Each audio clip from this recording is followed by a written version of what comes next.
મેં તમને અગાઉ કીધું કે કોઈ પણ વસ્તુ આપણી નજીકમાં હોય તેના માટે આપણે ધીસનો યુઝ કરીએ છીએ, જ્યારે કોઈ પણ વસ્તુ આપણી દૂરમાં હોય, દૂરની વસ્તુ બતાવવા માટે ધેટનો ઉપયોગ કરીએ છીએ. તો આપણે અહીંયા ધીસનો ઉપયોગ જોશું પહેલા, એના પછી આપણે ધેટનો ઉપયોગ જોશું. તો જુઓ, આપણે અહીંયા જોઈએ છીએ કે આ પેન છે, બરાબર.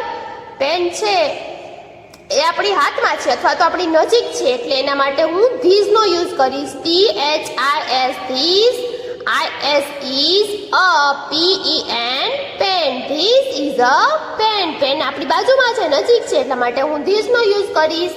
પછી છે THIS, this. IS is a SPOON, spoon. This is a spoon. આ ચમચી છે. પછી THIS, this. IS is ANNAPPLE, Apple. This is an apple.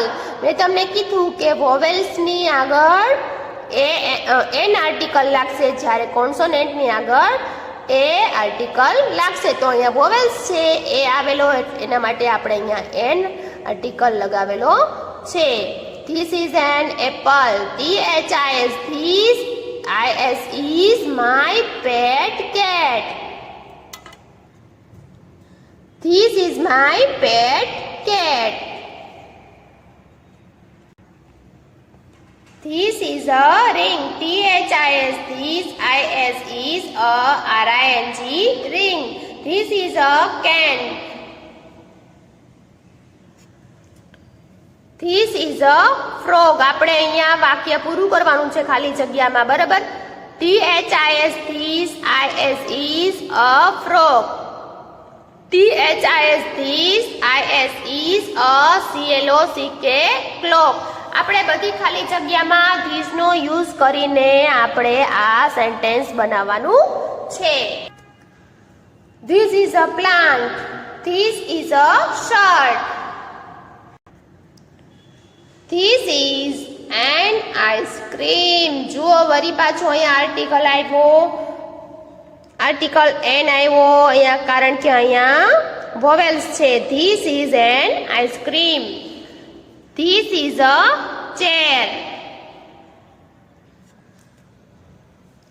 ચાલો બાળકો, હવે તમારે અહીંયા પિક્ચર આપી અને તમારે જાતે વાક્ય બનાવવાનું છે. શું છે પેલા? આ બોય. જો અહીંયા આપણે અહીંયા લખેલું જ છે, તો આના માટે આપણે વાક્ય બનાવવાનું છે. તો શું સેન્ટેન્સ બનશે? ચાલો, કોણ બોલશે આ sentence? THIS, this. IS is a boy. This is a boy. આપણે નજીકની વસ્તુ માટે આપણે આ વાક્ય બનાવીએ છીએ, બરાબર. એટલે તેના માટે ધીસ આપણે વાપરીએ છીએ, ધીસનો યુઝ કરીએ છીએ. રેડ. તો આના અહીંયા ખાલી આપેલું છે બોક્સમાં RAT, રેડ. તેના પરથી આપણે સેન્ટેન્સ બનાવવાનું છે. તો શું સેન્ટેન્સ બનાવશું આપણે આ નજીકની વસ્તુ માટે? THIS, this. IS is a RAT, red. This is a red. This is a duck.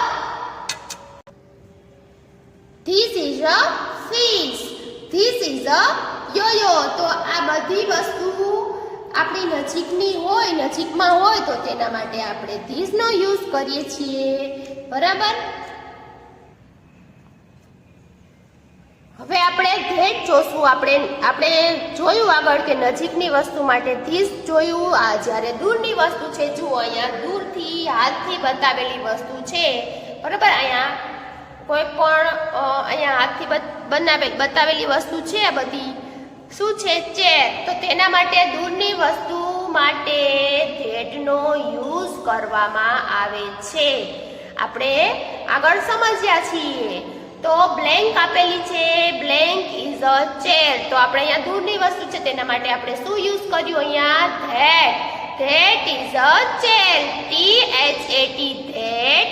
IS is a CHAIR, chair. That is a chair. પછી બ્લેન્ક આપેલી છે અને અહીંયા દૂરની વસ્તુ આપેલી છે. Blank is a box. તો અહીંયા આપણે બ્લેન્ક્સમાં લખશું that. That is a box. That is an eagle. That is a star. That is a web. That is a swing. તો આ બધી જ વસ્તુ દૂર માટેની છે, તેથી તેમાં આપણે that નો યુઝ કરેલો છે. હજી પણ આપણે આગળ જોઈએ. જો અહીંયા ખાલી જગ્યા આપેલી છે. That is glass. That is glass. તો આપણે જેવી રીતે ધીસમાં આપણે fill in the blanks ખાલી જગ્યામાં આન્સર લખ્યા is અથવા એ અથવા એન નો યુઝ કરીને, એવી રીતે આમાં પણ આપણે જોવાનું છે. That is a glass. That is a glass. That is a rock. અહીંયા બે બ્લેન્ક આપેલી છે. a rock. તો પેલા દૂરની વસ્તુ છે એટલે તેના માટે આપણે that નો યુઝ કરશું અને is. That is a rock. That is an owl. That is a pen. That is an apple. અહીંયા દૂરનું એપલ છે, જ્યારે આપણે વાં જોયું હતું તે નજીકનું એપલ હતું, બરાબર. That is an apple. That is a flower. આપણે ધીસમાં પણ પિક્ચર પરથી સેન્ટેન્સ બનાવ્યા, એવી જ રીતે અહીંયા પણ ધેટમાં પણ પિક્ચરમાંથી સેન્ટેન્સ બનાવવાના છે. તો અહીંયા DEN ડેન આપેલું છે, તો તેના પરથી આપણે સેન્ટેન્સ બનાવવાનું છે ધેટ નો યુઝ કરીને. તો આપણે શું સેન્ટેન્સ બનાવશું? THAT that, is a DEN den. That is a den. પછી કેક, કેક આપેલું છે, તેના પરથી આપણે સેન્ટેન્સ બનાવવાનું છે. THAT that is a CAKE cake. That is a cake. That is an umbrella. અહીંયા umbrella આપેલી છે, બરાબર. તો that is an umbrella, કારણ કે અહીંયા vowels આપેલું છે, માટે આપણે an આર્ટિકલ નો યુઝ કરશું. That is a cow. That is a fan. જો અહીંયા શું કરવાનું છે? ચિત્ર પરથી આપણે ધીસ, ધેટ, એ અને એન આ ચારનો યુઝ કરી અને આપણે ખાલી જગ્યામાં બ્લેન્ક્સમાં આન્સર લખવાનો છે. તો અહીંયા ટ્રી આપેલું છે, ટ્રી. તો જો અહીંયા દૂર આપેલું છે, નજીકમાં આપેલું નથી. આપણે અહીંયા જોઈએ છીએ, બરાબર. તો તેના માટે શું વાપરવામાં આવે છે દૂરની વસ્તુ માટે? ધેટ. તો માટે અહીંયા આપણે લખશું THAT ધેટ, is તો આપેલું છે અને બ્લેન્કમાં આપણે બીજું લખશું એ. That is a tree. That is an orange. અહીંયા પણ દૂરની વસ્તુ છે, ઓરેન્જ છે, દૂર છે, બરાબર. માટે તેમાં પણ આપણે ધેટ યુઝ કરશું. THAT that, is an orange. That is an orange. અહીંયા જો નજીકમાં આપેલું છે, આ એક છે, નજીક છે, માટે આપણે this is an egg. THIS, this, is, ANN, EGG, egg. This is an egg. પછી આ horse છે, તે પણ નજીક છે, બરાબર. તેથી આમાં પણ આપણે નજીકની વસ્તુ બતાવવા માટે this નો યુઝ કરીએ છીએ. માટે THIS, this, is a horse. This is a horse. This is a girl. That is a sheep. જો અહીંયા દૂર આપેલું છે, પાછું અહીંયા આપણે જોઈએ છીએ હાથથી બતાવેલી વસ્તુ દૂર છે.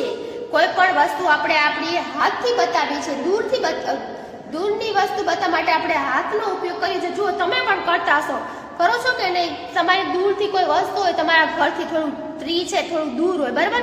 તો તમે તે દર્શાવવા માટે, બતાવવા માટે તમે તમારા હાથનો યુઝ કરો છો.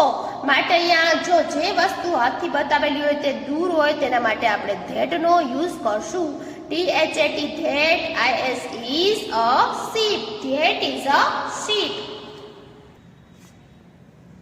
અહીંયા ધીસ અથવા ધેટનો યુઝ કરીને આપણે સેન્ટેન્સ બનાવવાનું છે.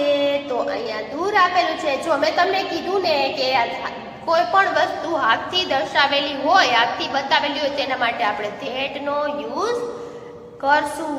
તો અહીંયા આ ડેસ્ક છે એ દૂર છે માટે આપણે THAT that is a desk. That is a desk. Spoon, this is a spoon. આ સ્પૂન છે નજીક છે, અહીંયા ક્યાંય આપણે દેખાતો નથી હાથથી બતાવેલી વસ્તુ માટે. આપણે પણ જોઈએ છીએ કે આ સ્પૂન છે નજીક છે માટે આપણે અહીંયા ધીસ તો યુઝ કર્યો. THIS this. IS is a spoon. SPOON spoon. ચાલો બાળકો, હવે તમારે વાક્ય બનાવવાના છે, તમારે સેન્ટેન્સ બનાવવાના છે. ચાલો, આમાં શું આવશે તમે મને કોઈ કહેશો? કોણ કહેશે? ઓકે, વેરી ગુડ, સરસ. અહીંયા શું આવશે? ધેટ, કારણ કે અહીંયા દૂરની વસ્તુ છે. That is a skirt. પછી એના પછી છે લીફ, બરાબર? તો ધીસ ઇઝ અ લીફ, કારણ કે લીફ છે નજીકમાં દર્શાવેલું છે. અને લાસ્ટમાં આપેલી છે અમ્બ્રેલા. તો અમ્બ્રેલા દૂર છે માટે તેમાં પણ ધેટ નો યુઝ કરશું આપણે. THAT that. IS is ANN umbrella. That is an umbrella. તો બાળકો, આપણે અહીંયા ધેટ અને ધીસ જોયું, બરાબર? પછી એન થી બનતા સેન્ટેન્સ જોયા.